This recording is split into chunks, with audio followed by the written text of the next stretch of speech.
I am trying with everything in me. Oh gosh.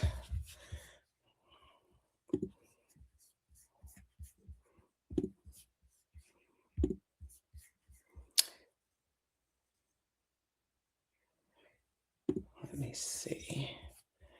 I am doing a double check to make sure that I'm on here as we begin to rebuild and re-engage this audience. That other post, I guess it didn't make it. Okay, I see. Okay, I say, oh, there I be. And there's something I need to pull up while I am prepping for tonight.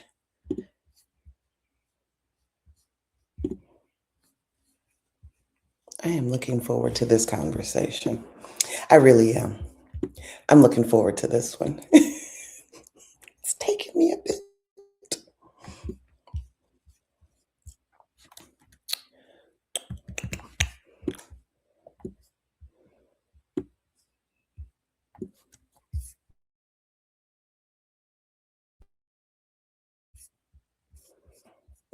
I got a lot of things open. I got Rainbow Wheel. I pray that you all on some of this stuff while I'm getting on. And likes to be special.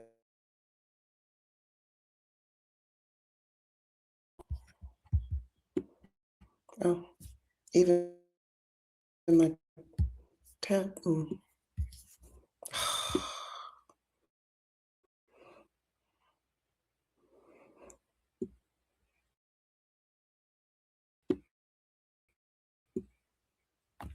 I hear it moving.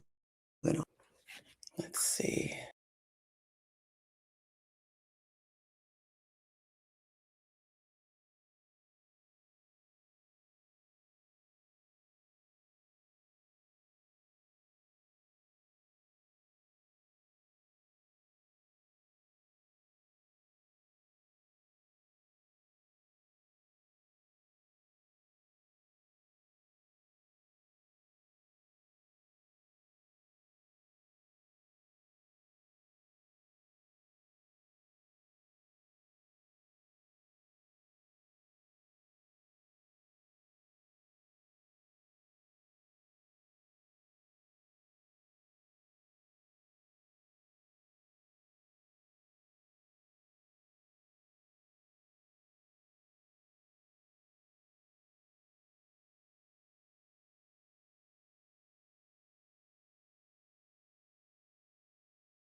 That's okay.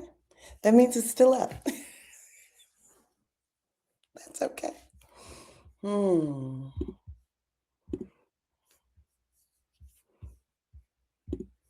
Now this means I have to close out some of these windows because it took me out. It took me completely out.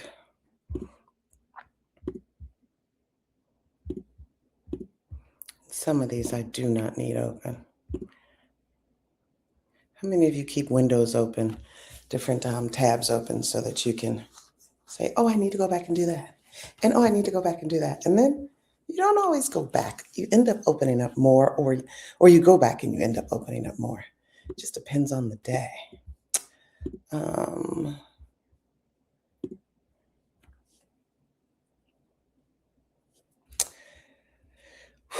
Rainbow wheel. That means I got a lot of stuff open. We're gonna close.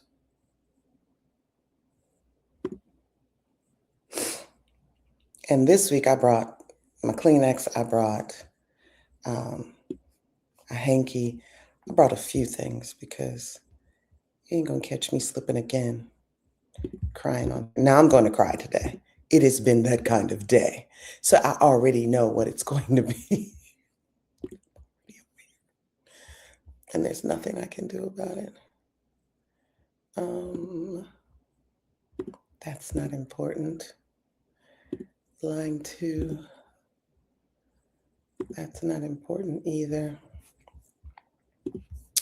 So, and I'm just dragging a little bit, like a little bit of time to get into the groove of this, but I wanted to, and I'm so glad I saved my notes, just in case somebody thought they was going to keep me from being on point tonight. It won't happen. Let me open this Word document. If some of you have noticed, I have been writing like crazy. I have not been doing anything else but writing. Like, it's just what I've been doing because I have been behind schedule. There were things I needed to get done and that I had been procrastinating about. And there were books like the ebooks that you see that I'll talk about in a moment.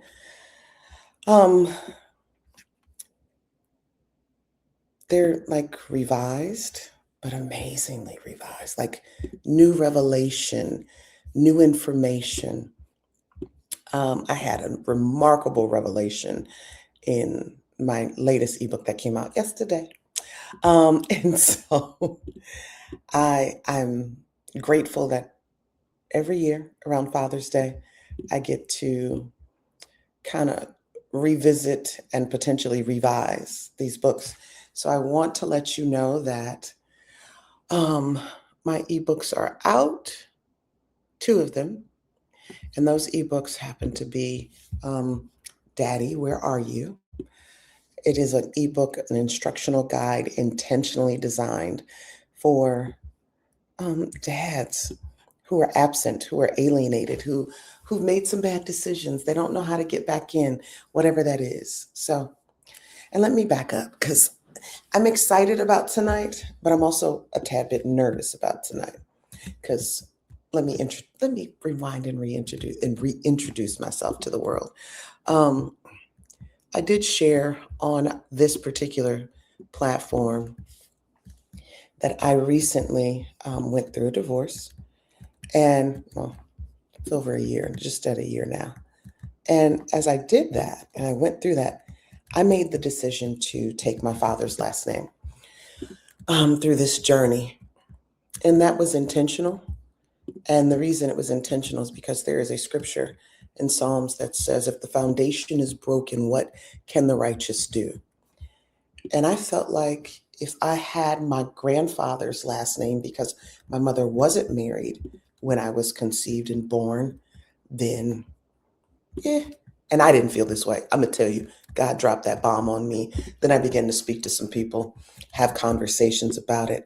And I became very aware of the spiritual ramifications of having your grandfather's last name in the way that I did. A lot of people will fight me on this, and I don't care anymore. Like, that's where I had to get to today to even get on here.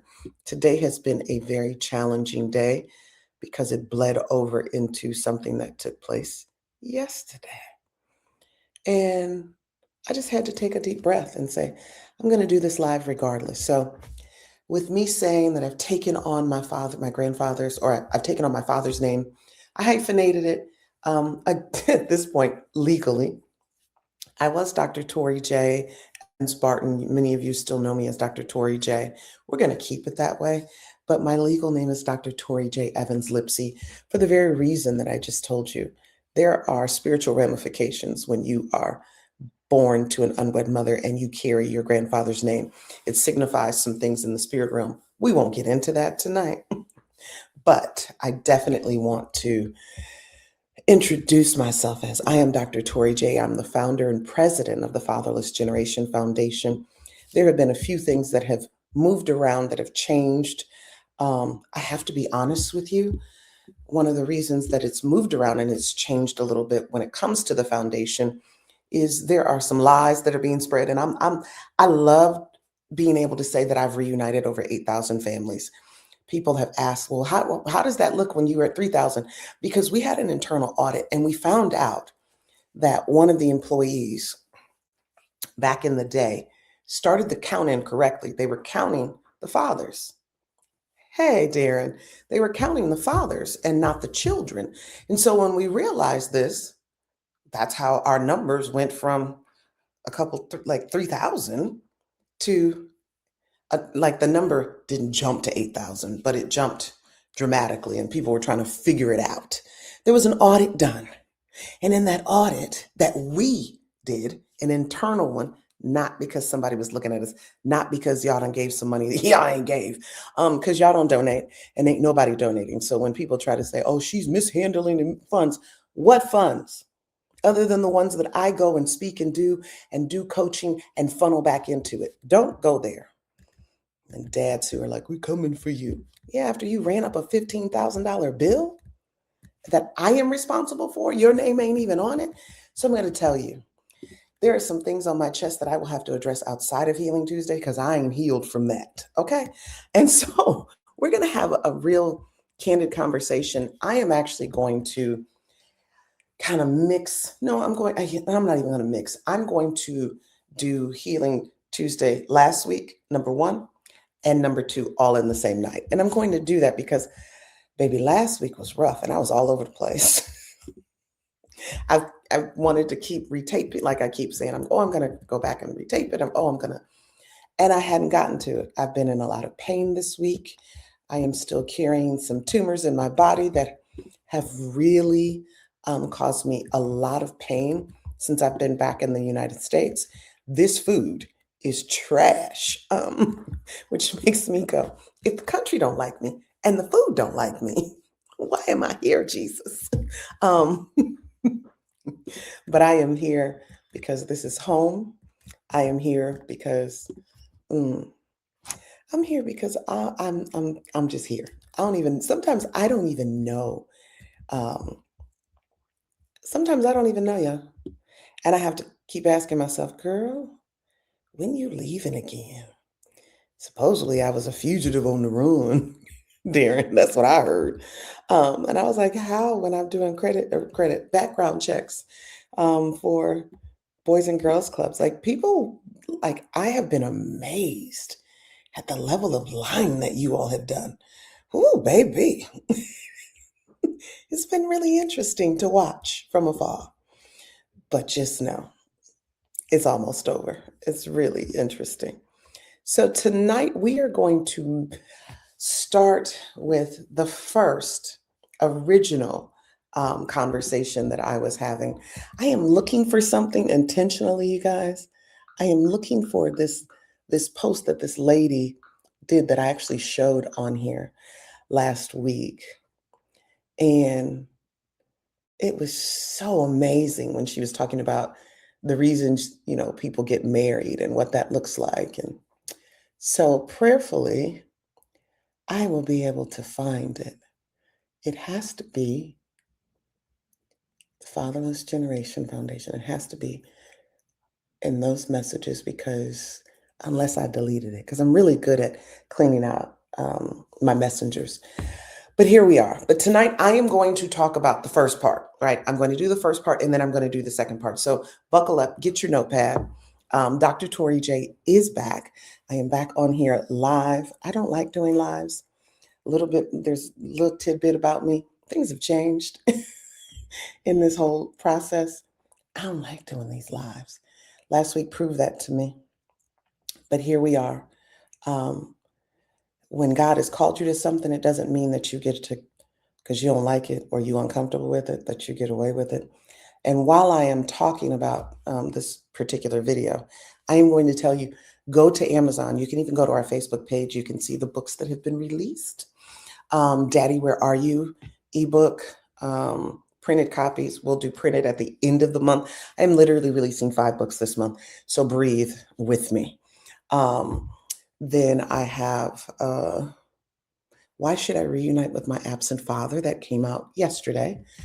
There are some amazing revelations this go round. Like, oh, I was grabbing at things going, my God. Then we have Mommy, Can You Hear Me? That will come out. I had it scheduled for the 15th, but there's so much I need to say to mothers that I'm going to put it out on the 22nd. Then Tokyo, my baby that I started crying over last week, that started the original tears. Um, Tokyo's book, I know what I did. I'm sure I sent this to Lauren. I'm sure I sent this to El Boogie. Um, Tokyo's book comes out on his birthday. It would have been his 17th birthday. And so I sent this. I definitely can't wait for that one. I should have had that out a long time ago, but life be life and we be dimming our lights and questioning and self-doubt and all the other things that come along with this journey. How many of you know healing is a continued process? It's a continuation. You don't just heal and then it's over. You heal different parts of yourself. But then as soon as you think you healed, or as soon as you've healed that part, something else will pop up and show you, ooh, you ain't where you think you are. So I wanted to show this video, but if I cannot find it, I'm not going to belabor it. But go to Amazon, Dr. Tori, well, I have it under Tori J. Evans Lipsy. I ain't putting all that other stuff on Amazon because there are so many other degrees that are happening as we speak that you guys have no idea about. That was another lie told, but we gon'. Whew. Can I pray before we get started tonight?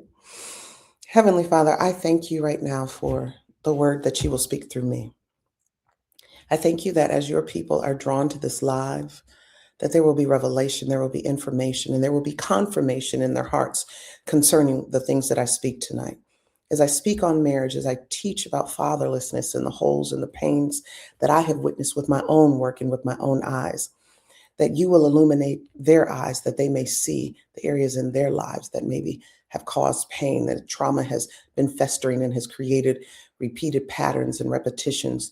Your word asks us and even speaks to our hearts, just telling us that we should renew our minds and transform our hearts. And so tonight, I am praying, God, that whatever words that I speak, that I will prick at their hearts and I will help their minds be reset and transformed and shifted in the direction that you would have them to go. I pray for every fatherless person that will log in, or those who are married to fatherless individuals, that they will get the answers to the questions that they've been having for so long. I pray all these prayers right now in Jesus' name. Amen. All right. So, one of the things that I was kind of stuck on and struggled with last week was I wanted it to be personal. I want this to be intimate. And know that this series is all about marriage from a fatherless perspective. And some of you are like, I ain't fatherless. You are. Like, not all of you, but if that's the first thing you want to scream, yeah, you are. Because I see it all the time and it's like, okay, who am I to tell you that you're fatherless? I, I I shared with you all last week, the reason I was doing Healing Tuesdays was because God had set it up as a way for me to speak his word and to speak healing and give Mr. Barton, because I'm gonna say this again. I don't call them people my exes because I ain't supposed to be divorced. That was not supposed to be my journey. But here we are. But yeah, if you hear me say that, that's who I'm talking about. I was not like the thing, this was for him. And it didn't start out that way, or I didn't think, but then I got the revelation that it was.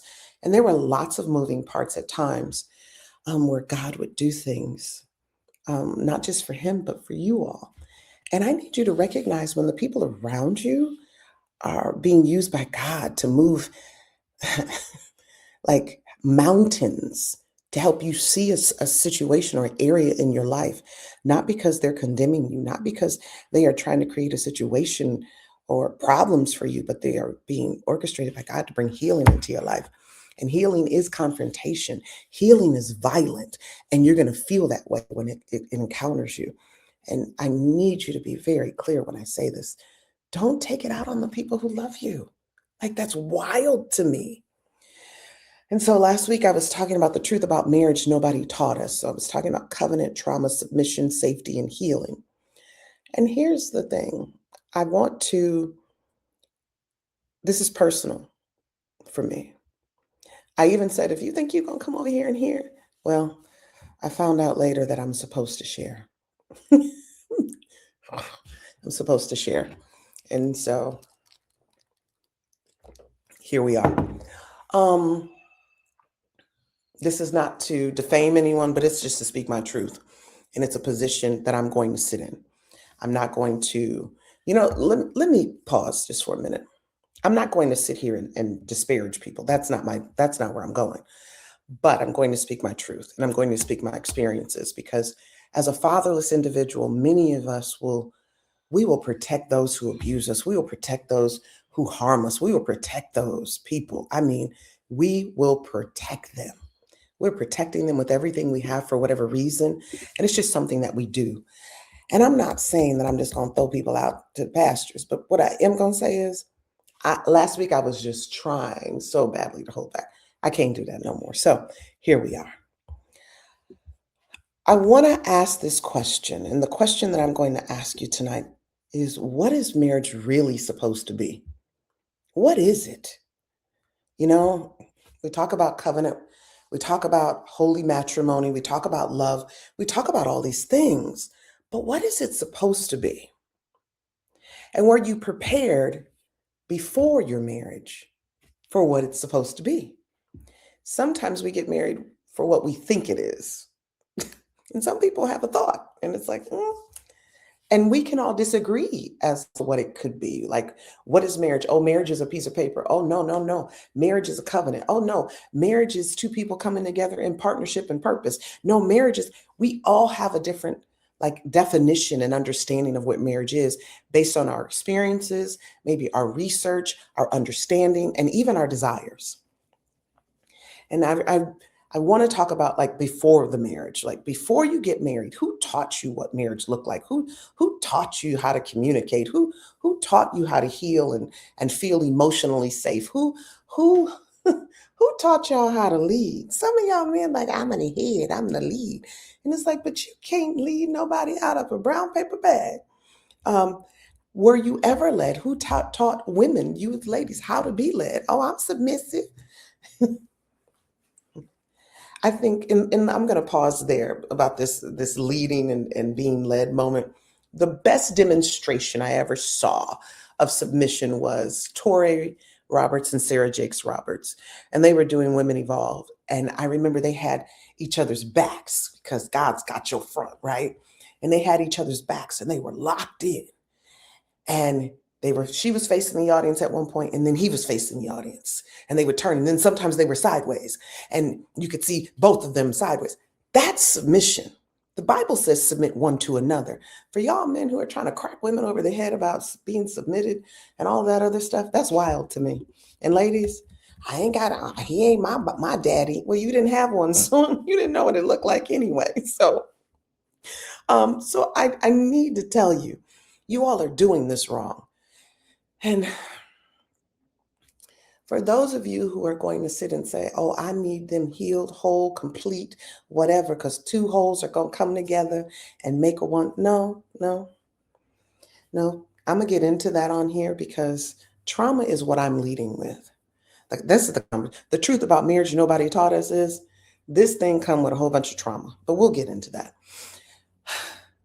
Who taught us, here we go, who taught us how to navigate trauma, blended families, attachment wounds, and emotional intimacy? Now, I know some of you are like, attachment wounds? Do you know your attachment style? Are you an avoidant? Are you a dismissive? Are you an anxious? Are you a secure? Do you know? I know. I used to take that test quite often just to see. And there was a point where when I thought I was really anxious, I was more secure than I was anxious, which was interesting to me. But it also showed me that I was anxious only in one particular relationship, which was where? My marriage. Which is so interesting. It is when you are willing to confront yourself and look in the mirror and ask hard questions and allow things to be revealed to you. It ain't God gonna give you a car, house, and a job. Like I told someone the other day, I said, there's so many things on my plate because as I've been traveling and doing this work, running into amazing people, but also strange energies. Um, I would say, Tori, how did you get here? How did you get here? And things would be revealed, and God would say, "You didn't do this, this, and this, and this, and this." Even when I was in my time in London, where I will be moving back to, like moving, um, which is so crazy in my head. But watching what God did there and how He spoke to me, and I didn't want to. And then Tokyo had the stroke. That was where he first had the stroke, so I had to bring him home. And that's a whole nother conversation. But it's this place where you're going, okay, I didn't do those, but I did those things. And when I said I did those things, I heard Holy Spirit say, no, you tried those things. Some of you aren't done with even the marriages that you think you're done because you didn't do it, you tried it. Jesus. You tried marriage, you didn't do marriage. You walked into it, tried it. You walked into it, I feel that in my spirit. You walked into marriage trying it. Oh yeah, you said the vows, but you still tried it. And I went through the vow stuff last week, and I'll touch on that this week too. When we're talking about these different things, the covenant and all of this, I'm gonna touch on that a little bit. Last week I went through some definitions because I love words and I love to know what they mean, and I'll give you that too. But you tried it, you didn't do it because you didn't do the work necessary to stay in it. And I know we have people who talk about, oh, marriage is till death do you part. But what is the death of? The relationship. Like we've recoined, rephrased, redefined all of this stuff. And if that's your journey, that's your journey. But baby, that's not going to be my journey ever again. I'm telling you right now, it is not. I was, mm, mm. Whoo, Jesus. But yeah, some of you tried it. And you have to look at yourself in the mirror and honestly say, what happened? Because I've had a long time to look in the mirror, and I'm not going to just talk about him. I've always revealed myself. That's not new. But I really need us to understand something. I want this conversation because I'm not going to attack marriage because I will be married again soon. So I'm not going to attack the marriage situation, but I'm going to take the veil off this thing where many of you are still sitting, even after you've been married a few times, you still sitting in the wrong place because you've been led to different partners, even from trauma bonding, trauma wounds, injury. You've been led there, but you've been led from your trauma and thinking that it's God leading you. And I am not someone who's going to challenge whether you heard from God or not. I'm going to tell you that right now. That is not my journey. Too many people have done that to me. But I also can recognize there are some who think God has led them. And then others, you just made the choice to marry somebody and was like, I'm married him anyway. Then it didn't work out. And then you blame God. And it's like, oof, you wanted what you wanted. You got what you wanted. You got what you wanted. So we're going to get into that. This is not even discouraging you around marriage. I'm not doing that. This is about telling the truth, that the truth about many things that we weren't taught. Many people are not taught the things I'm going to talk about tonight. We are starting to hear it. And many people aren't prepared for weddings. Many people aren't prepared for marriage. I'm looking off at something else. You're not prepared for marriage, but you're prepared for the wedding day. I didn't look at it that way. I'm an odd being, I'm learning. I think too deeply sometimes. I'm an overthinker. So I'm going to be thinking about things. I'm going to be like, I'm going to think about it differently. And even when people talk to me or they read my books or they look at even the title, they're like, that's an interesting twist on that. It's just how I think. And I'm not disparaging you if that's how you moved, but know that you'd have to explain that to me. You'd have to explain it to me. Many people were taught roles, but they weren't taught emotional safety in marriage. What it looked like to be an emotional safety, and also how to provide it. Many people learned religion without learning healthy intimacy. So I hope you all are ready because this is part one happening during part 2, and then I'm going to be on here for part 2. So it's going to be a long night. So like I said, grab your notebook and your pen and be ready, and take a picture so you can send it to me. Okay, so I want to start by saying this, and this is, I've literally written this down so I can say it verbatim. Some people enter marriage praying for love while unknowingly carrying generations of trauma, silence, fear, abandonment, and emotional survival patterns. Baby. The video that I wanted to show you, the lady was like, "You're not just marrying them, you marrying their childhood trauma.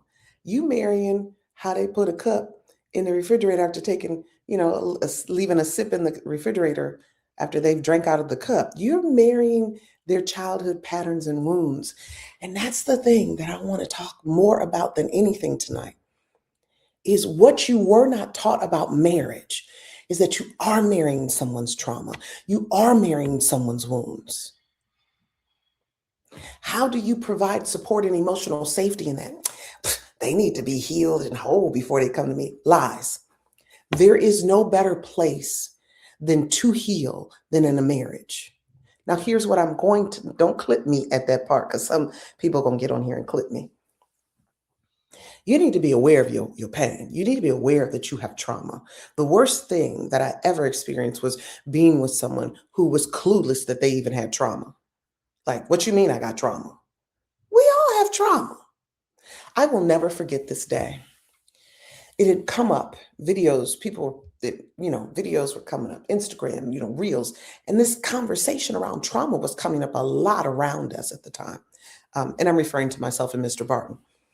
And, like on a good Sunday afternoon, we're watching Law and Order SVU, and, you're watching them back to back. It's a marathon. You're in it. Dr. Wong comes on TV. And Dr. Wong was dealing with whatever, I don't remember what the case was, but he was dealing with this moment. And in that moment, he says, we all have childhood trauma. And I will never forget Mr. Barton saying, "Oh, we all got trauma? We all got it?" It's like, I don't know, Dr. Wong. I don't know them people at, Law and Order SVU. I don't know them. So therefore, I didn't cue that up. God is amazing. You have to be able to recognize when God is working to walk you out of your trauma into your healing season. You've been in your trauma season. You've been in survival mode. And I'm going to tell you, marriage, if you walk into it aware, if you've walked into it already done some of the work, already identified some of the core issues, the core trauma injuries, you can thrive. But if you walk into it oblivious, like, where we at? You in trouble. You in danger, girl. You in danger, boy. You in danger. This is not about a male or a female. I'm just telling my part of the story. Because I can tell you, I think I told you guys last week, my trauma was my mama. My mother wound was, oof. There were times, Mr. Barton, especially in our early part of our marriage, I had talked to my mother, and some of y'all know, y'all need to know, y'all need to not talk to your mama for a season or two, or maybe no contact, okay? Because mothers, depending on if they're narcissistic, whoever, like, just saying, I'm gonna let you be led like I was led. I didn't need another therapist or prophet to tell me what to do, because enough had already said it. He would come home after work and the blinds would be drawn, pitch black, 4 o'clock and then 5 o'clock in the afternoon, pitch black. And I'm in there. And he's like, "What is going on?" My mama said, I'm immediately morphed into this 12-year-old little girl. And he is seeing it full on, full blown, ready to go. My mama, she called me names today. She said, and he was like, hadn't seen it. He had seen the arguments. He had seen the back and forth, but he hadn't seen this.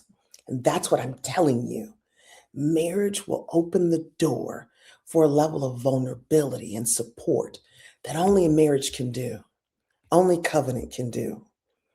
But if you are so stuck in your fatherlessness and your trauma, and I ain't got no trauma, it will never impact you, and you'll end up repeating patterns. And I remember he was like, well, is she telling the truth? And I'm like, no, but she said it. And he was like, but her words aren't that powerful. How are you letting her words define who you are? Her words had always defined who I was. If she said it, in some ways, you guys, I would become that. Like I saw myself at times morph into things, even after she said it. And I'm like, where did that come from? Be careful what you let people speak over you, including your family, your mothers. Because before you know it, you've actually fallen under a spell that you didn't even intend, a word curse that you didn't even know was like, you didn't even know. He's like, my mama said it. He was like, her words aren't that powerful. And there were multiple times he had to do that. That wasn't a one-off. But there came a time when I just had to make the decision. Her words aren't that powerful. And it was weeks after we had separated that I said, thank you for helping me heal my mother wound, because that is a gift that I did get. And even when I saw her 3 years after me thanking him, I ended up standing up in a way that I know shocked the hell out of her. I'm no longer a 12-year-old little girl when I'm dealing with her. I'm no longer a 12-year-old little girl when she speaks to me. And I literally had to tell my mother, you made that up. Like she literally, and it's still saying the same thing. She made it up. And I had to, and she said, I'm not a 12, you're not going to get me into no 12-year-old little girl no more. It's not going to happen. And so some of you have to also hear me when I say this. Your interactions with me, even in business, your interactions with me, especially if you challenge something and I don't mean challenge me in my guidance, but challenge me in a certain type of way um, about money that you owe. Yeah. And I know you owe it, but I know you broke. And then you come after me saying, oh, Dr. Tori, you didn't, that's not what it was. I will kowtow to that. I used to kowtow to that because that was still speaking from my mother wound. Don't play with me no more. Don't play with me and the money anymore. Because when your bill is due, your bill is due. And if you don't pay, you're cut off. I know some people like, she all about the money. Somebody said that. Like, what money do y'all pay? Like, where? It's so fascinating to me. But even in business, I was repeating that habit and that cycle. I would repeat it in business and friendships, not so much in my marriage or in relationships, because I don't play with all of that. I don't go back and forth with a lot of men. That ain't how I move. But what I will tell you is I've gone back and forth with you all in business. I've gone back and forth with you all in friendships, as my best friend calls them, the cast of characters this week. And I didn't realize the cast of characters were from a place where I was not repairing my relationship with my mother, but replacing it with someone else. And not a mother, but just a friend. This pattern that we all have, this fatherlessness, this pain that we have, it can play out in our relationships, not just the romantic ones, the platonic ones, the business ones. It plays out in many different areas. You've got to figure out how it's playing out in your life. So I've been on here already and I have not gotten through half of my talking points that I got up here. So what is marriage really supposed to be? So let me get into like covenant. I talked last week about covenant. It's a godly agreement. It's a vow. It's a promise. It's sacred and it's greater than a contract. When we think about covenant versus contract, and people are like, oh, it's just a piece of paper. You go to you go downtown and you sign and you get your marriage license and you do this, and it's just a piece of paper. It is so much more. It's why when you get a divorce, you feel like you're dying and you wish you were dead. We'll have that conversation another day. Because you have literally, like, some of you may not feel like we weren't in covenant at all. We weren't equally yoked when we got married and we didn't do it the right way. It doesn't mean that it couldn't have played out the right way or wasn't already in the process. Covenant is so much it's bigger than love. It's agape, it's support. It's that safe place that when you get married, God says, now this is the place that I've designed for you to heal. This is the place that I've designed for you to have the support that you need to go through the healing journey that you need to go through in order to be fully the person I've called and designed you to be. A contract cannot create that. Fatherlessness will have you playing out what you think is covenant, but still from a contractual mindset. The trauma of fatherlessness will have you playing out what you think is covenant with a contractual mindset.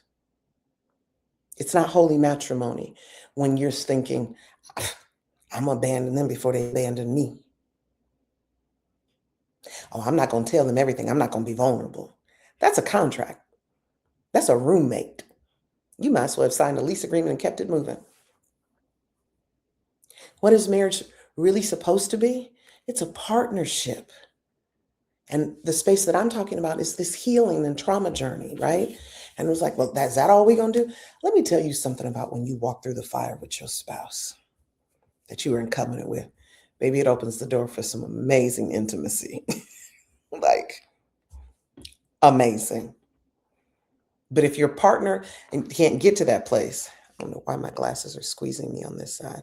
If they can't get to that place of healing, and then defensiveness comes up, defensiveness is the killer to intimacy. It will kill all intimacy any given time, any given moment. If you refuse to heal, and when it comes up, you're defensive. I remember, and this is how gracious God is. This is how amazingly gracious He is. I remember being on the healing journey, and it was cyclical. So it would hit me, give me a break, hit him, come back to me. But guess what was happening? Anytime it went back to my spouse, no, I don't need that. No, I'm good. So it stayed on me. It would come back to me. And it stayed on me for a long time. And it was a lot of pressure because for me, I wanted to make sure I was the best wife possible. I wanted to be the person that he needed to get him through to the next phase of walking in purpose and leading a powerful family and having children that we could raise in our home. But it's going to take work, right? Yeah, that was a conversation I have with some. I'm going to get down to these points and then I'll come back to that. But I can tell you that when you don't have the ability to walk into your pain and confront it for your spouse, you destroy the emotional intimacy in your marriage. You remove emotional safety, the accountability, and the ability to grow. And healing is not going to be there. And the purpose that you all came together is now diminished and then eventually destroyed. And it's just what it is. And if you don't see that,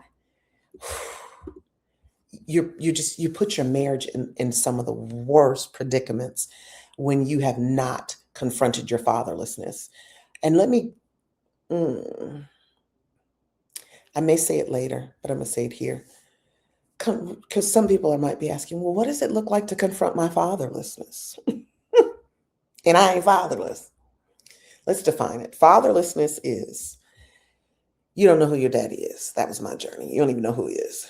Your dad comes on the weekends. He doesn't live in the house with you. You rarely see him. He comes on the weekends. He's kind of like a weekend dad. And many of you don't want to admit that that's fatherlessness, but we'll talk about that myth of the black dad thing another time. Your father has died. Your father is in the home, but emotionally distant from you, does not connect with you, or your father's incarcerated. These are fatherless moments. Many of you are like, but they know who their father is, but you have no connection with this person. You have no connection.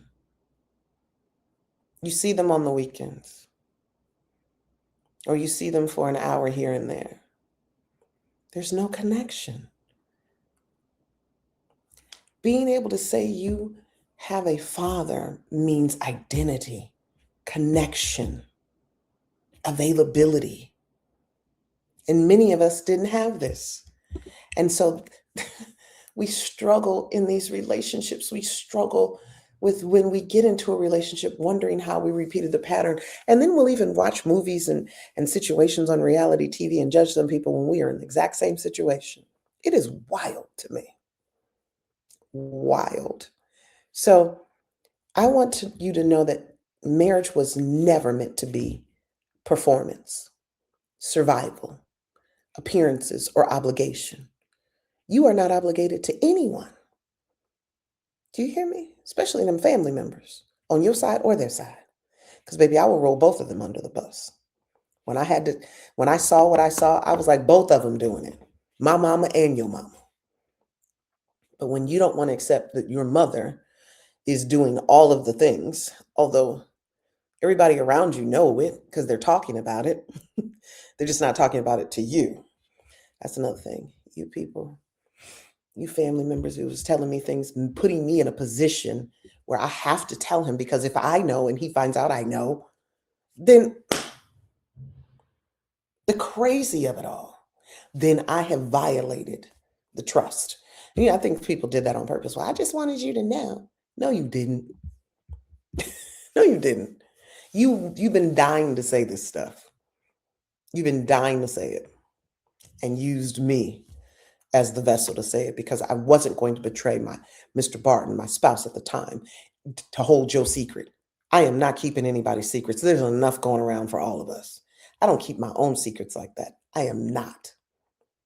So your marriage is not, it was never meant to be performance.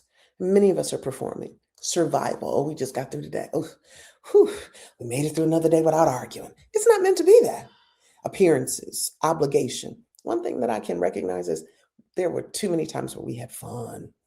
We had fun. Some of you saw it on social media. If you're friends with me, you would see it on social media.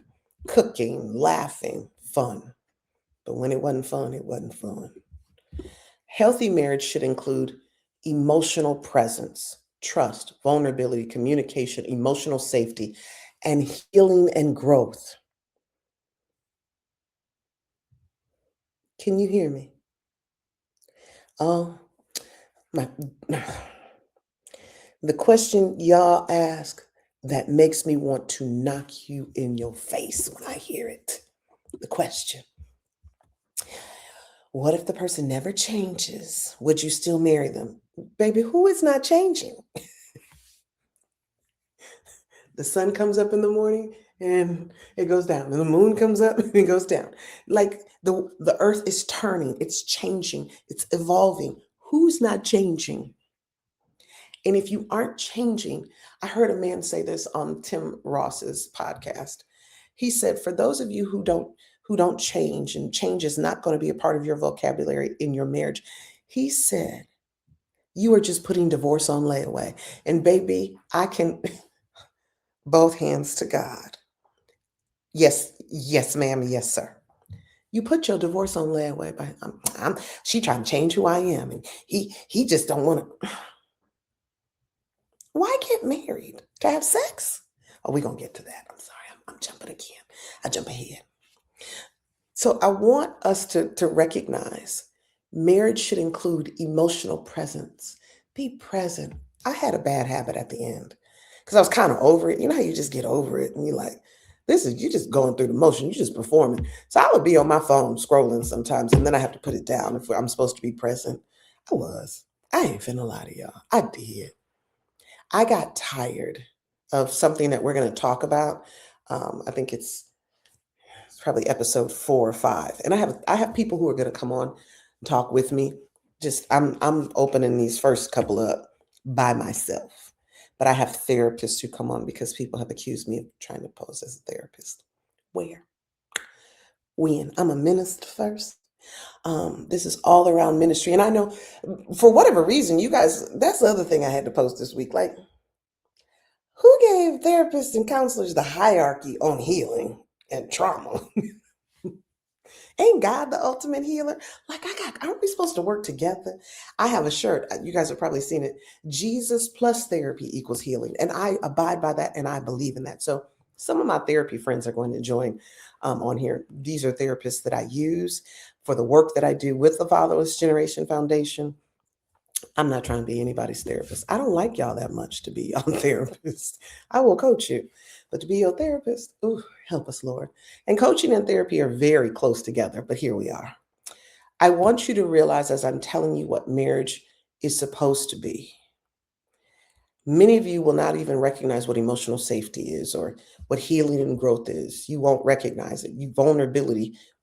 It wasn't even safe to be vulnerable in your home or in your neighborhood. It wasn't safe to communicate your feelings and your emotions. That's one of the conversations that I'm having in the book that I'm currently writing, Mommy, Can You Hear Me? Because a lot of mothers are so busy doing the work that, trying to make sure the household is taken care of, trying to make sure this is done, that they cannot hear their child's they can't hear the silence that children are speaking or what they're speaking from their silence. That's what I want to say. You can't hear it. And so communication is not just verbal, it's also what you're not saying. It's in body language, it's in behavioral patterns, it's in all of these different things that we display, especially being fatherless. Some of you are the class clown. And by the time your children got of age, it became ADHD and ADD. Because some of y'all old heads, as they would say. So you was the class clown. Now, ADHD, ADD. You have all of these different things that you're working with. And that's another thing. I didn't put that in here. But if your spouse, if you learn, and you should know, does your spouse have any type of behavioral disorder that they've been diagnosed with? Because that will determine even how you communicate with them. I learned there was a learning disability that was discovered in college that I never thought about it from a relationship perspective. I thought about it only from a reading perspective. But when I Googled it and it talked about how this particular type of learning disability impacts relationships and communication, it made sense why words and communication got scrambled. It made sense why if I said this, they heard this. And it was like, where'd you get that from? Be honest with your spouse. If you have a learning disability or you have any type of disability or behavioral disorders that you've been diagnosed with, because that helps them understand how to relate to you better, how to communicate with you. It's it's not a one-off. And you also, even if your spouse doesn't have some type of disability or learning curve or issue, you still have to learn how to communicate with that person. Just like you have to find out what emotional safety looks like for you and for them.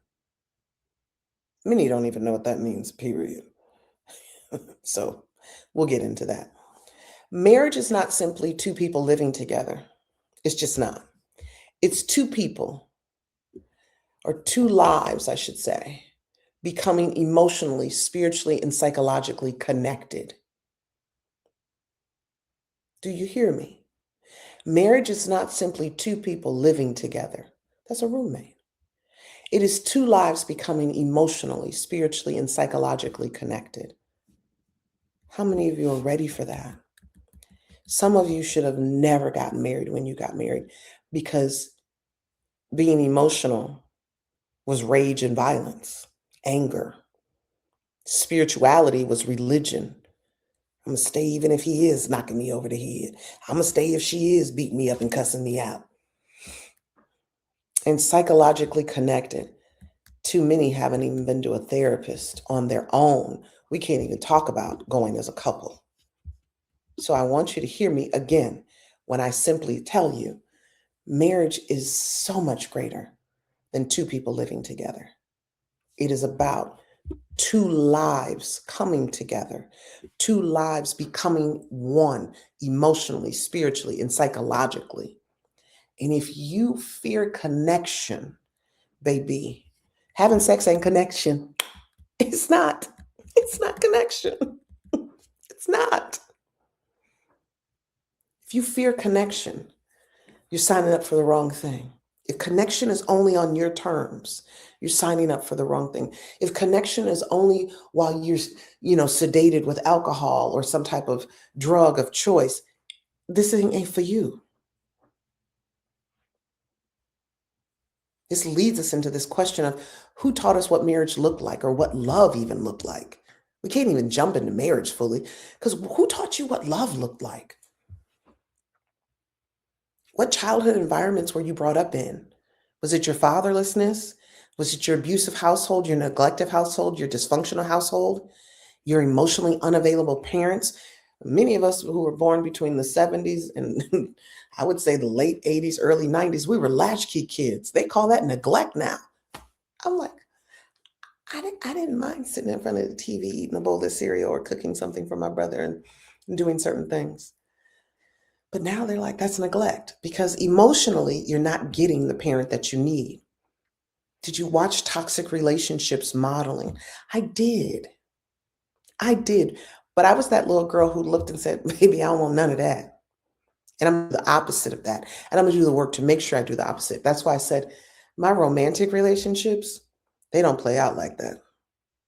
Too many of my exes, they'll roll up on me and make sure I'm good.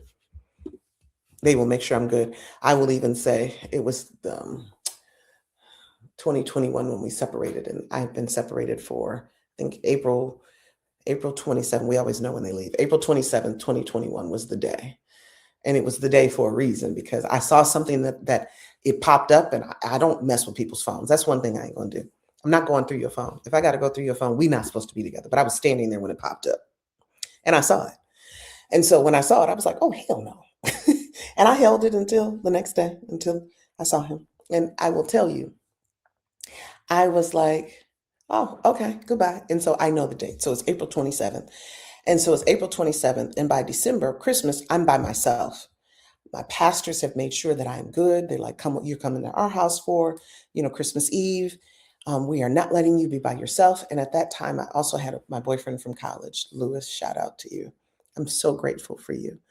Um, he happened to be in town with his family. And I don't know how there was a text or something that came through, or I saw something online, and he was close by, and he was there for a couple of days before that.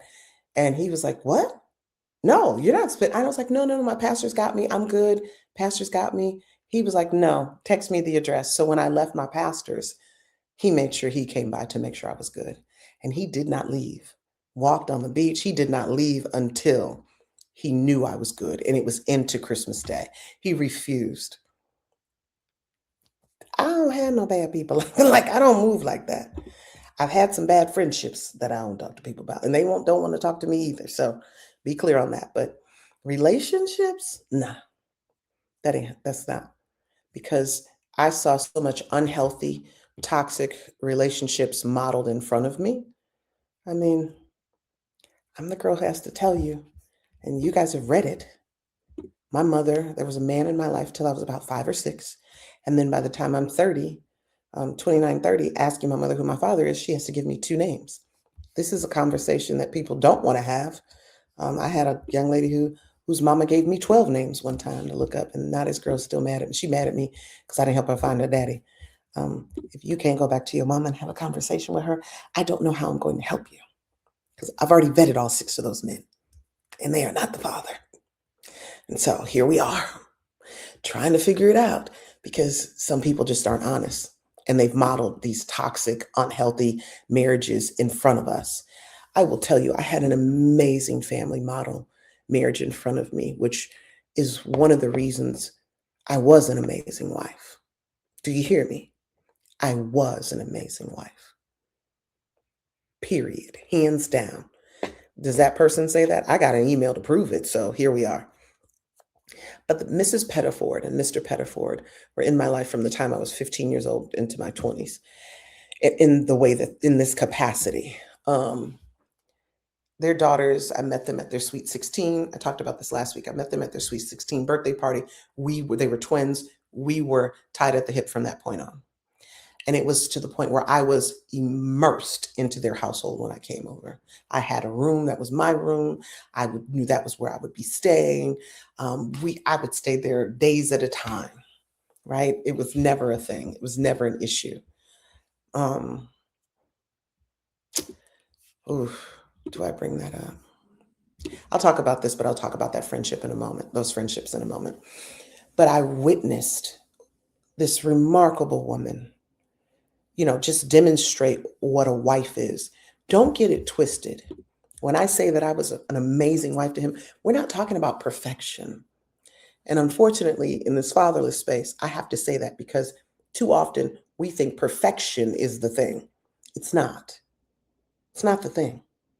And it's not performance either. It's It's purpose driven. It's intentionality. It's I see the goal, I see the end, and I'm moving us towards that. I'm playing it like a chess piece, and I'm intentional about that. Miss Pettiford, she was the quintessential wife. She was very classy, put together. They were well known within the community. And when I'm over there, she's teaching us how to cook, how to make sure.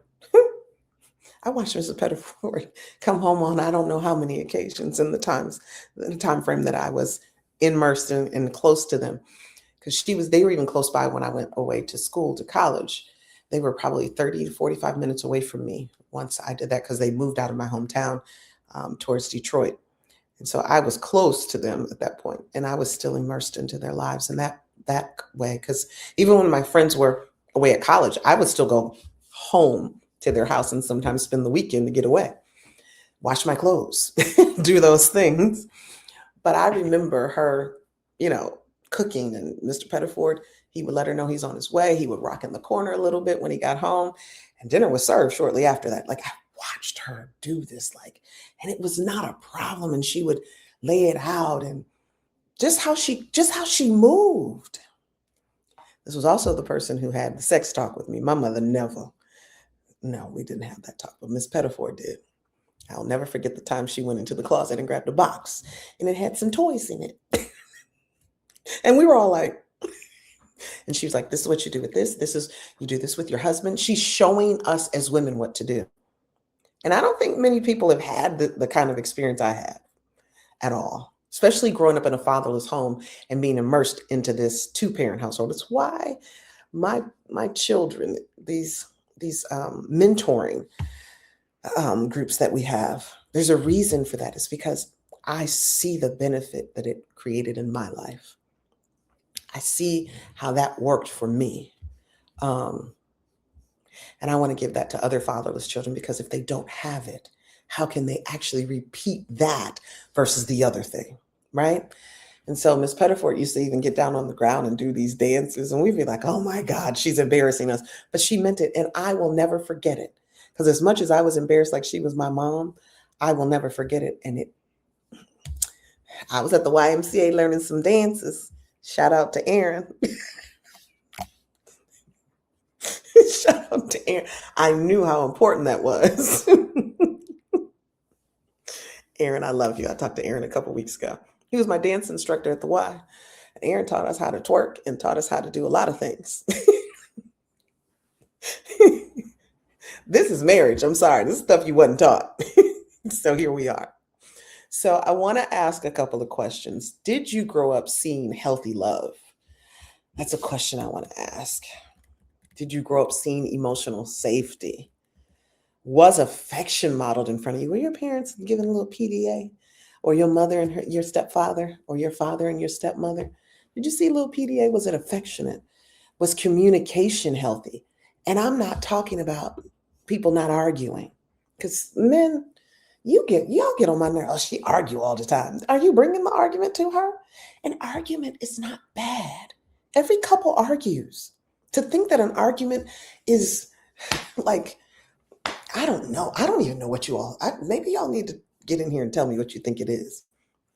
And I've been on here an hour, so let me say this to those of you who are watching this in replay. Put replay in the box, in the chat, and let me know that you're watching this in replay. But I'm going to put these questions in here too, because I have. Did you grow up seeing healthy love? This is important, people.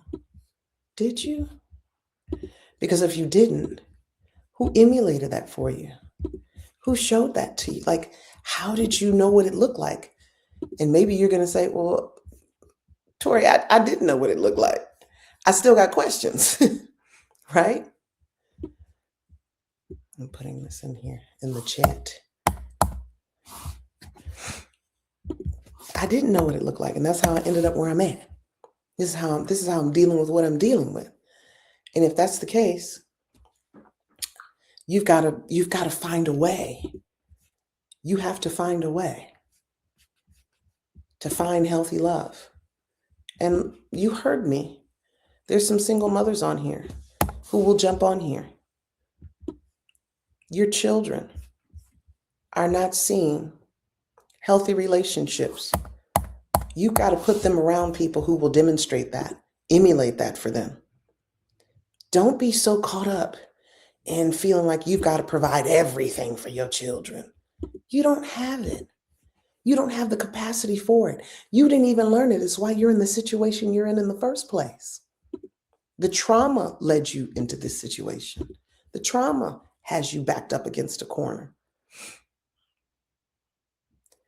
Okay, so I got emotional. Okay, I need to make sure I put all of these questions in here. And I'm just doing them one by one. One by one. Yeah, I came with notes, a little bit better notes this week. And here we go. So I want to also finish this particular part by saying many adults are trying to create healthy marriages with no healthy blueprint. Many of you who are fatherless are trying to create healthy marriages without a healthy blueprint. You got to be able to say, your mama had a trash marriage. Your mama got a trash record. Like, you have to be able to say that. And if you can't say that, you're in trouble. Your mama a deity. She didn't get any, she got everything right. No. Oh, that one. Yeesh. I guess I'm dragging. Maybe I'm dragging. Am I dragging somewhere? Because I'm trying to type these into the chat and it is not giving it to me. It's giving me an error message in a few of them.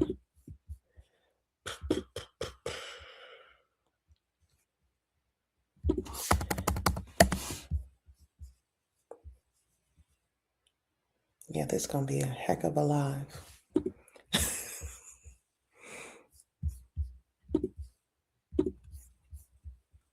Was vulnerability safe in your home, baby? Some of you can answer that and say, absolutely not. But will you say that? You have to be willing to say that in order for you to get the relationship that you want. You have to be willing to say that so that you can create the healthy marriage that you want. Many adults are trying. Too many of us bringing our childhood trauma into our marriages. We're trying to create healthy marriages and we have zero blueprint. We got the Cosby Show. We got the Brady Bunch.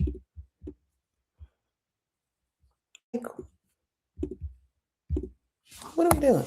We got 901, 90210. We got, like, what are these shows? Because a lot of us, we clung to a TV show that demonstrated healthy relationships and healthy marriages.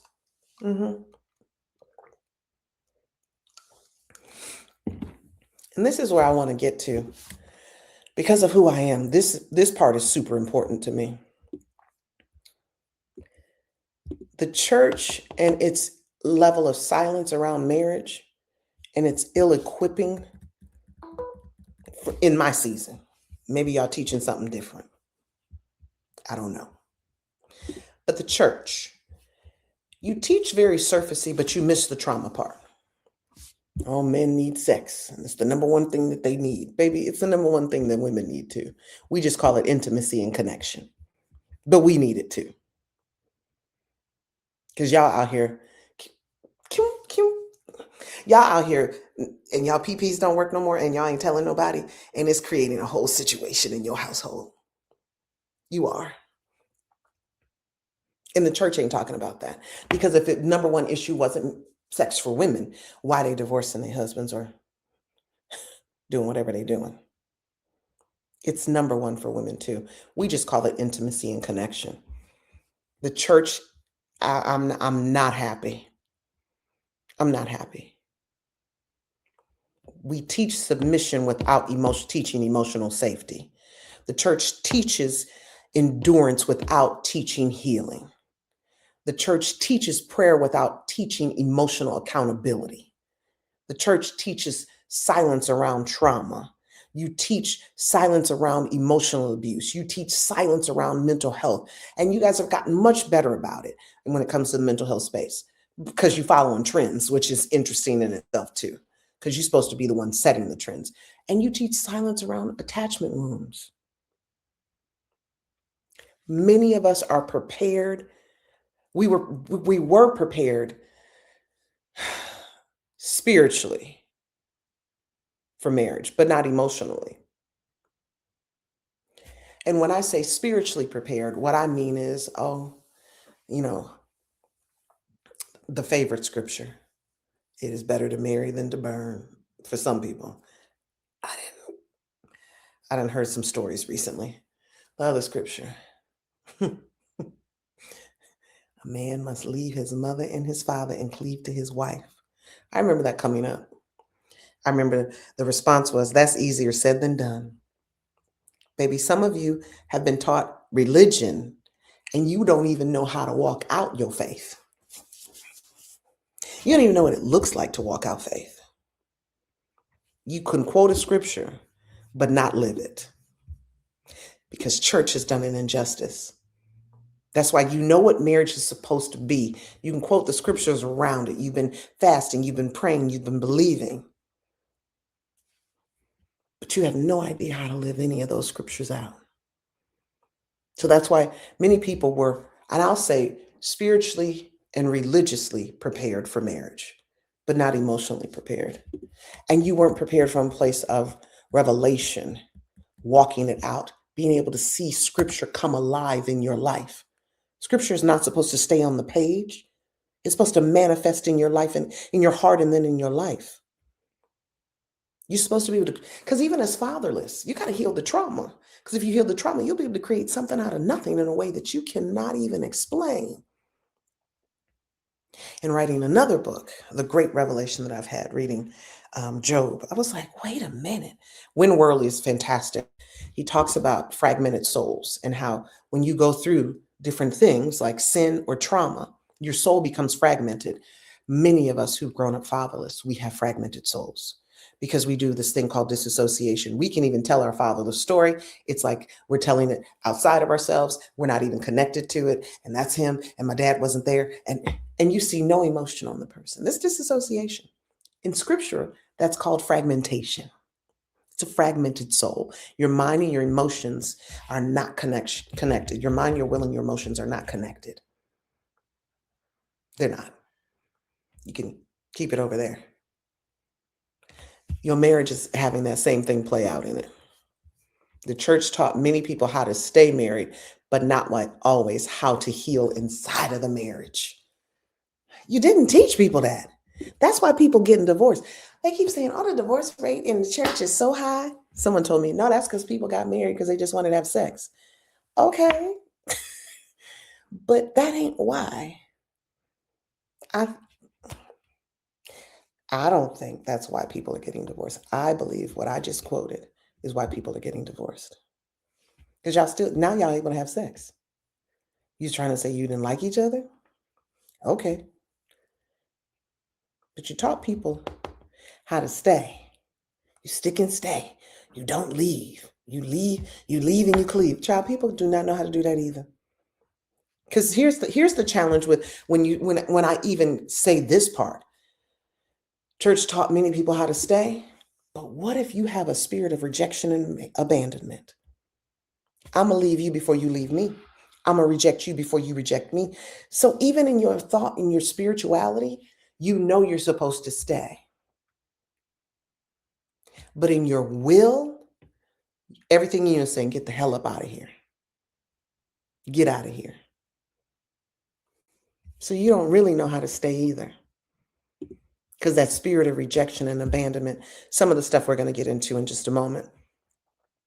But you were not always, and I don't think many people were taught how to heal inside of a marriage. That's why you have these crazy generations right now talking about, oh, he got to be healed and she got to be, if you coming over here, you got to make sure you whole on the inside. That's too many red flags, baby. You got red flags too. There are no perfect people out here. But when you are fatherless, then you raise your children from your fatherless trauma. Then you got this generation, you got the millennials. millennials. And then they done raised the next generation. And you all have raised these kids from trauma and they don't want to see trauma coming. So they're like, come over here, you got to be healed. In what world? Where'd that take place? It takes place in relationships. My favorite coach, he has been my mentor. He has been where I got my trauma informed certification from. Maston Kipp says we heal inside of relationships. And I recently heard someone that I admire and I follow her work closely, Dr. Nadine Burks. She talked recently on Mel Robbins' show, and she said, we have mistaken what trauma is. We think trauma is the event per se, but trauma is actually how your body responds to the event. Come on. That set me free in so many ways. It helped me with one of my books. Yeah. Trauma is how your body responds. Remember the book, The Body Keeps the Score? Your body's got the scoreboard. Even if it's not up here, your body has it. Right now, I'm moving through some major trauma, meaning health and physical. Now that I got back to the US, the same stuff is popping up. Doesn't do this when I'm gone. So now I'm dealing with that. And there's certain things I can't do because my left knee, after being in an accident in Italy, Tokyo and I were on a train. Somebody even said that was a con. I was like, so I made a movie? Like, there were people there that I'm still friends with.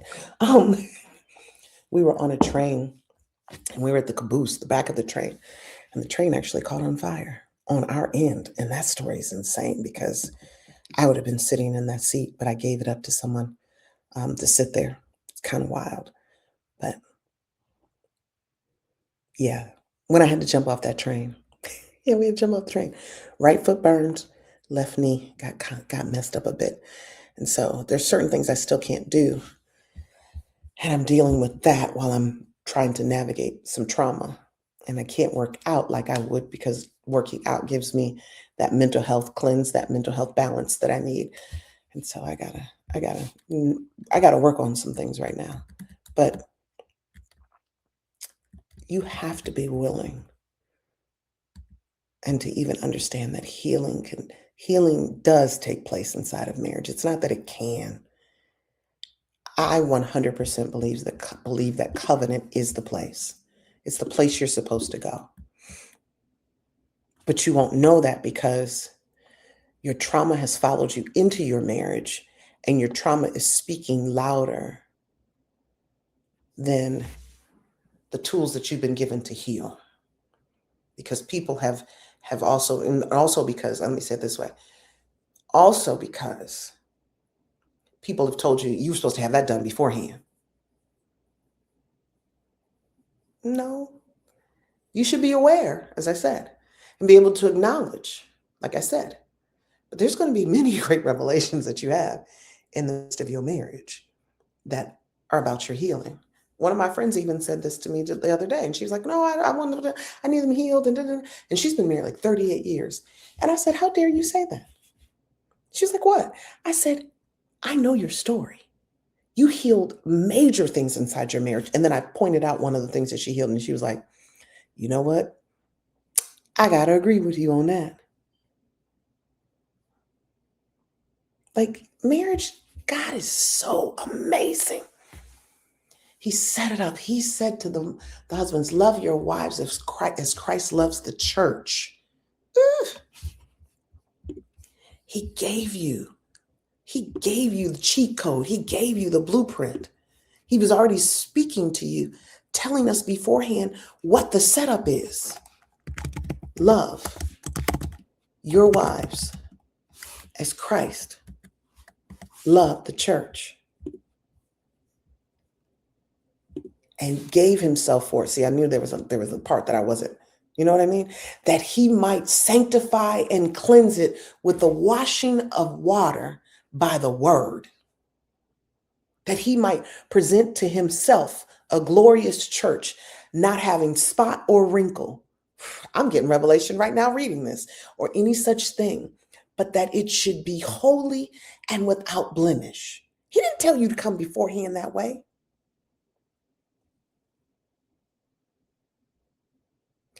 telling you even here, do you know what sanctifying means? It's a cleansing. It's using words. Like when you get saved, when you go through salvation, salvation is one part of it, but the sanctification is the using of the Bible to wash out all the negativity, wash out all the trauma, wash out all of the stuff. It's a cleansing. The scripture done led me straight to it. Thank you, Holy Spirit. With the washing of the water by the word, that he might present it, what? The church, the wife to himself, a glorious church, a glorious wife, not having spot or wrinkle or any such thing, but that it should be holy and without blemish. You don't come into the marriage without blemish. Are you guys crazy? But here we are. So trauma follows us into marriage. It's not if, it does. What are you going to do about it? What are you going to do about your abandonment wounds, your father wounds, your attachment styles, your fear of rejection, your hyper independence, ladies, and men too? Because some of you have been raised by your single mother, and I will never forget. I was like, well, what do you need help with? Like, I'm trying to help you. My mama told me you don't never get help from nobody. Baby, I'm a helpmate. That's what the Bible says. I remember staring for a minute. He was just staring. Like, what the hell? How did I say that? People pleasing, emotional shutdown, emotional avoidance, anxiety, survival mode. As fatherless children, we have been in survival mode because our mothers were in survival mode. And that's the pattern. And that's the thing that we actually saw, and it was modeled in front of us. And it's what we know. Emotional avoidance, like you, oh no, we're not going to talk about anything emotional. Oh, women so emotional. I don't like it when men say that, as if you are not emotional. Your emotion shows up as rage, anger, frustration. You out here cheating. That's an emotion. Wild. Marriage often exposes wounds people never realized they had. I had to write that down. That was a moment for me because that's what I need y'all to understand. Some of this stuff, you don't even realize you have it until it shows up and it manifests in your marriage, and you're like, and then you blame it on the marriage. Oh, then you blame it on the marriage. Marriage often exposes wounds people never realized they had, and then you blame it on the marriage. No, baby, the marriage was there to expose it so that you could heal from it. Understand when I tell you that love doesn't erase trauma, marriage way too often is going to reveal it. Love does not erase trauma, but marriage is going to reveal it. Please be clear when I say this to you. This is painful stuff. You will walk through some of the most painful things with your spouse. And if you hit the eject button, if you get a divorce before that, you're going to have to walk through that season again with somebody else. If you get to live to see that day. Because I done heard some stories. My God. I knew a lady, she was in the middle of a divorce and her husband died.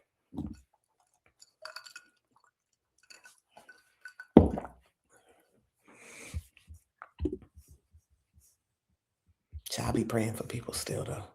I pray for their salvation. I pray for their healing. So I want men to understand something too, because I'm about to close this first part. I told you I'm going to be on here for a minute. I'm about to close this first part out, and then I'm going to close it out, and then I'm going to come back on. Submission without safety is dangerous. It's dangerous. You want her to submit to what? Your control? Because biblical submission is not about control. It's about yielding one's power. It's about moving in tandem together, in partnership together. It's about someone saying, I trust you enough. We just quoted the scripture. Love your wife as Christ loves the church and gave his life for it. You give your life for this person. Emotional safety, trust, healthy leadership. Who taught y'all how to lead? Hitler? Like, I don't understand. Some of you are leading with a heavy hand. Oh, she don't do what I tell her to do. That's not submission. Where's the partnership? The worst thing that a woman can fall trapped to, men, I'm sure you do to some degree, but I have a different lens. That's spiritual abuse, using scripture to keep somebody in submission, keep them under your control. Manipulation is being disguised as leadership, especially from that place in church. It's dangerous. In order to be in a healthy, submitted relationship, it's going to require emotional safety once again. Once again, trust, accountability, protection, and emotional maturity. Many of you need to run right now and get the book, Emotional Intelligence. You do not know how you're showing up in a space. You're not even aware of how you show up because your fatherlessness never gave you the space to do that. You have no idea how you're showing up. Showing up in the world, showing up at work, showing up in relationships. You think you know, you don't know.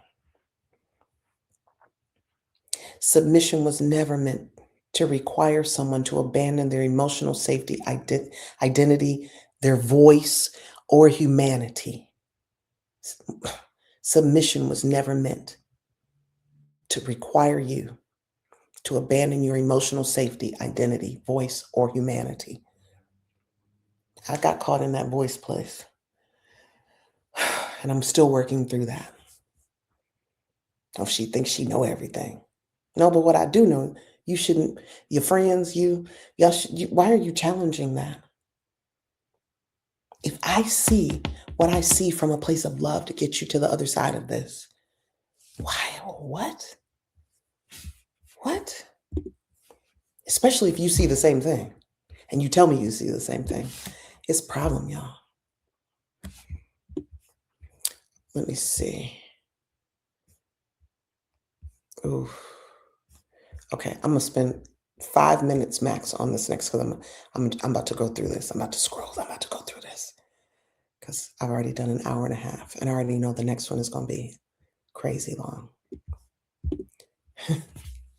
As I've talked to you about what I believe marriage is, I'm going to say it again, but I'm going to say it with a bold letter. Marriage should be safe enough for healing. Marriage should be safe enough for healing. Emotional vulnerability, where your emotions at home, you weren't able to express them. It's one of the reasons that in our peer groups, when a child is telling us how they're feeling and the emotions that they're having, we toss them a piece of candy because we want them to know being vulnerable, sharing your emotions is a beautiful thing. It's not something that you should have to worry about or be afraid of, be put down for. But we also teach them strategically how to choose people to be emotionally vulnerable with. You can't do that with everyone. That's how you get betrayed. Betrayal is going to put you back in your cocoon. It put you back in your cave. I want you to also recognize safe communication. Safe communication is not without confrontation. Some of y'all need to take a course on, on conflict, recognizing that all conflict isn't bad. I said I was going to go quickly. Sorry, but I need to pause there. Marriage should be a safe place or a safe enough place for healing. And that means being honest, having grace for your spouse when they mess up, being accountable to your spouse, healing together, therapy and counseling separate and together.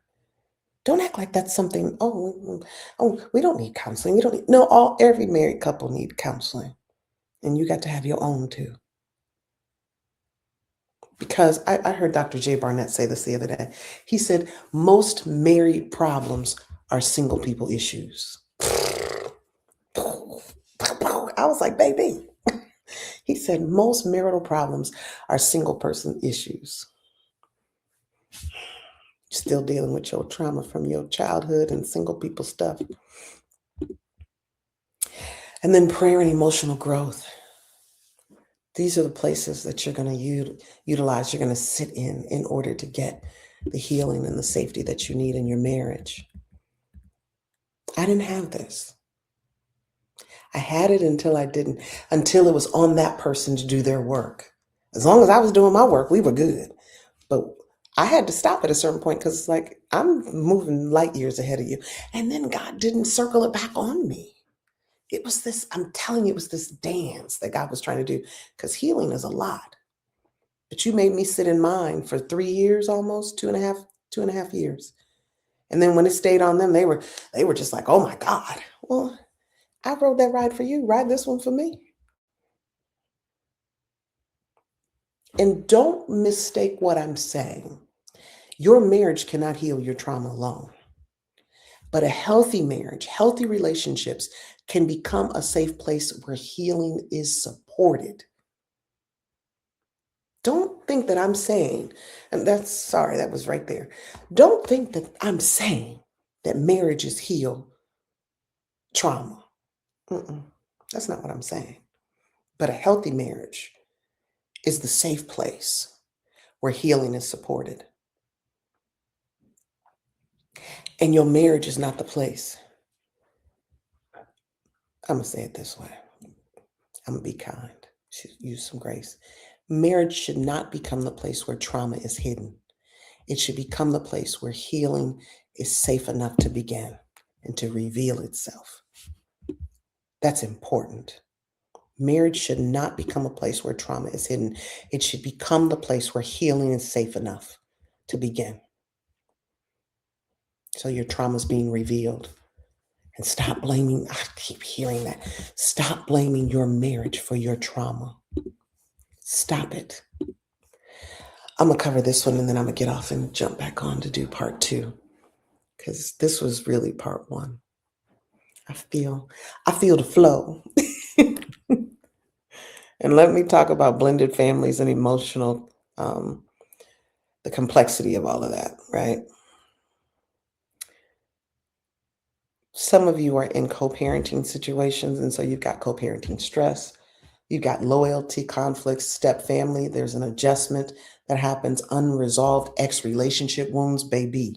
Sheesh, I'm gonna read these off because I typed them out.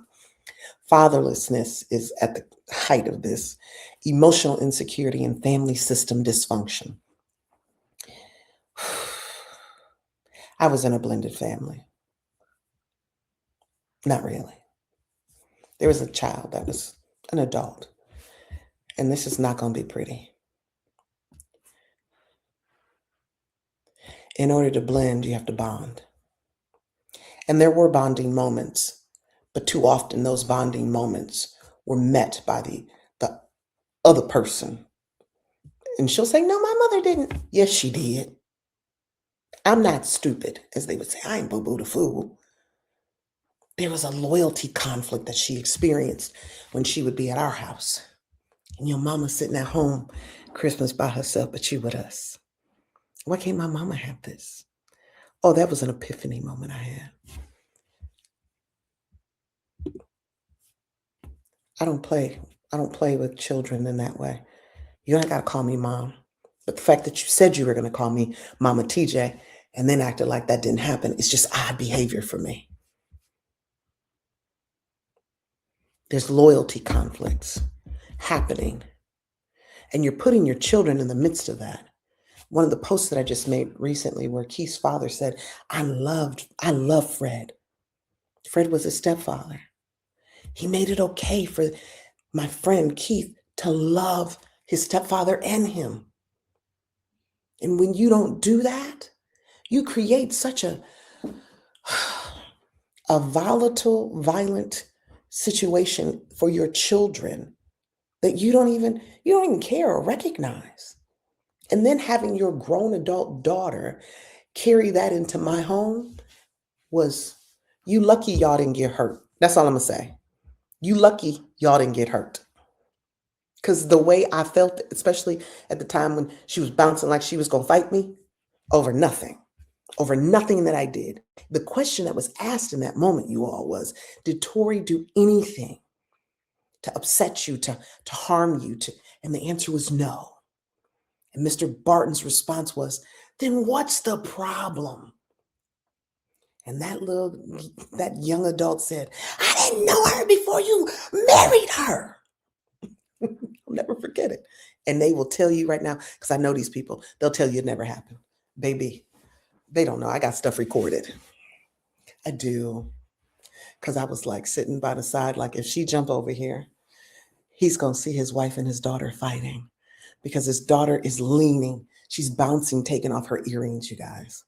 I've spent Christmases by myself to ensure that they had Christmas together because I was not going to ruin it. But I knew if she came, she was going to do the stuff that she does.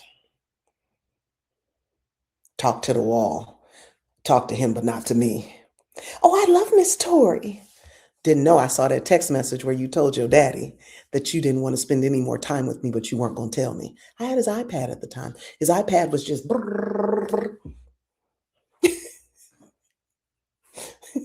playing me while I'm giving you gifts.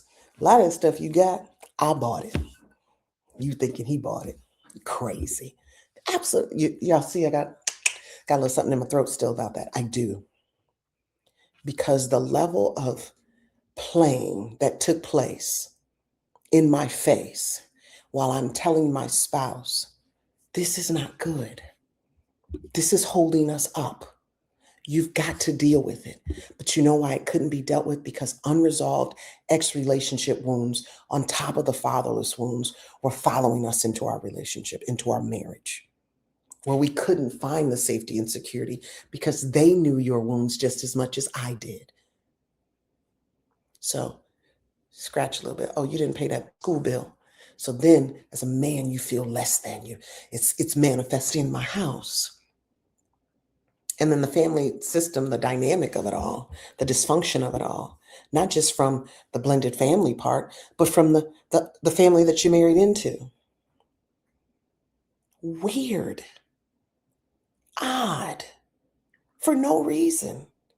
Your mama needs your help. Go do what you got to do. That's your mama. I'm not hindering anybody. But after your mother said to me that if I had children at the age of 39 and they would come out retarded, I knew that I needed to just step back a little bit. Yeah, you guys, that was said to me by my mother-in-law. And then she denied it. And then he said, oh, she just meant it in a playful way. I waited to have children. I was not going to be somebody's baby mama. My children were not going to grow up fatherless. And while you, Mr. Ricky Pleasant, still leaving messages on my phone talking about infertile, bitch, infertile, I was never infertile. I was selective. My children were not going to have the same path as I had. And if that means at this stage I don't get to have children, then that's what it is. Tokyo became my baby. Yes, he did. Yeah, I get phone calls still. Crazy. From a psychopath that some of you have bonded with and think that he's telling you the truth. Insane. Y'all should do a psyche valve on that dude while you out here connecting with him. And that's not my ex. That's the stalker who I refused to help reunite with his child once I found out that he had beat his wife an inch from her life. And I said, nah, I'm not helping him. But because I was afraid and how I was maneuvering, I didn't totally tell him. That's why I wasn't working with him anymore. I just kind of dropped him. But I already knew. But I'm telling you, this blended family piece, it has me still feeling some kind of way. Because I signed up with an open heart and a loving heart, only to have you all play with me. That doesn't work that way. Blended families require honest communication, emotional maturity from all parties. Your mama whispering in my ear, he took care of the whole household. Girl, I don't care. I know. It's fine. Like, just the craziness of it all. I had patience and there was grace given and there was healing work. While I'm talking and spending time with the daughter, I'm telling her things. I'm sharing things about myself. But that became a problem. Blended families do not just combine people. They combine histories, wounds, expectations, grief, and emotional systems. But if you all are unaware and you guys have been pretending with your child that when you're together, that you guys are all together, then when a new person comes in, she's confused or he's confused because you all have been pretending or making it look like you're a family unit when you're out and about. And some of you aren't just pretending, you're still sleeping with the mama or still sleeping with the baby daddy. And that creates so much confusion. And then you bring another person into the equation, and the child or the children are looking and going, they stole my daddy. They stole my mama. But it all comes down to one thing that I've leaned on this entire time. And it comes down to trauma. It comes down to trauma. This is all about trauma. So as I finish this, I want to say to you, marriage is not just about love. It's about emotional safety, healing, accountability, growth, communication, and grace. But it's also about the willingness to confront the things that we were never taught. And many people enter into marriage carrying trauma they did not fully understand. But you've got to understand this thing, that healing is possible, awareness is possible, and healthy love is possible. And that's where the truth is going to come forth. And that's where your healing can begin. But if you don't want to acknowledge that and you don't want to sit in it, you're going to find yourself divorced over and over again. So now you have no excuse. For those of you who are going to watch this, and I need to get my replay things faster. I need you to hear me when I say trauma is the problem. Trauma is the reason your marriages are failing. It's the play out of your marriage, marriage and your relationships aren't failing. It's unresolved trauma that's coming forth and constantly leading you. What was that quote I posted this week? Hold on, I'm about to pull it up.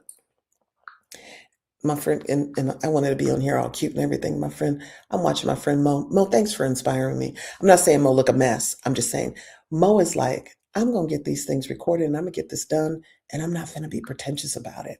And if I have to get on here and do what I have to do, then that's what I have to do. And that's where I'm at tonight. I needed to get on here and record this. I needed to get on here and step outside the box and just record. I've seen some of my videos and I'll be like, girl, your hair look crazy. You look absolutely insane. Do I talk about myself? So let me say this while I'm looking for this quote. I want you to go to Amazon, put in Tori J. Evans Lipsy. The books are there. It's the Healing the Hearts of the Fatherless Family series. You have Daddy, Where Are You? And you have Why Should I Reunite with My Absent Father? Those two are out. And then we have Mommy, Can You Hear Me? That's coming out. Then I have awareness pins, awareness, the Fatherless Awareness ribbon that we created. I have pins, I have charms, I have a necklace now, and I have a bracelet that I'm working on. So I want it. And then we even have a TFGF logo charm. So I want you all to go to tfgf.org and I want you to buy those things. You know what that does? That helps me continue the work that I do. It helps me continue from the place that I have been in, that I can keep doing this work. So I want you to hear me when I say that. I want you to hear me when I say go to tfgf.org and get those pins. I want to say this quote though, because I know where I put it. I just thought I'd put it somewhere else, but here. It's on, Jesus, I got too many pages, y'all. It's in, and I'm going to end this one with this, because this is important. This is really, now you're going to take forever. Go to tfgf.org, get your awareness ribbon, get your pen, get your charms, get your necklace. I put on here, this was a quote that I posted this week. Your relationships aren't failing. You're simply reenacting the unhealed parts of your story. Jesus. Your relationships aren't failing. You're simply reenacting the unhealed parts of your story. That's your marriage. And it's why your marriage failed. But we're about to heal this fatherless stuff. So let me get off of here. I'm going to jump back on, do another one. All right. I will talk to you guys shortly. Bye.